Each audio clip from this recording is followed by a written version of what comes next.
Hey, welcome. My name is Christina Allison and welcome to Productivity Monday number 1. So you want to be more productive. You want to have more time. Today we're talking about your why.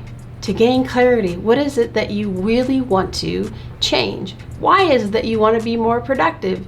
Not everybody's is going to be the same. Let me give you a really cool thing about time management. Unfortunately, there is not a one size fits all. I wish there was, because it would make things a whole lot easier, but there's not. There are so many different ways.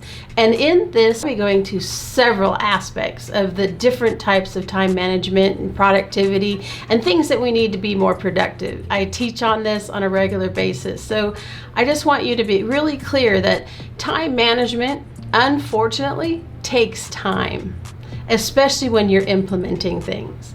But you want to get really clear as to why is it that you want to have time management for yourself? What are the real reasons you are looking into having more time? What does that look like for you? Is it more for time to get stuff done at work? Is it more for your personal life?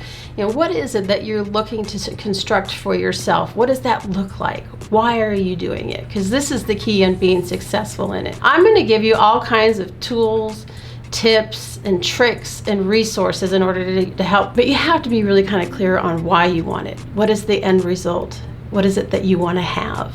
You have to be willing to commit to different tools. A lot of people will start something and say it doesn't work within a day or two, and I'm saying you have to give something at least 30 days to know if it works.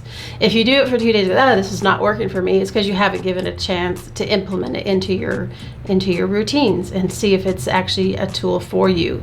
There are many things that people will give you, and then you don't, that shelf help goes up on the shelf, you never use it again, right? So be aware of that for yourself, that you have to implement it and give it some time. So I hope that gets you started. Find out your why and join me next week to get information on how to have more time and be more productive.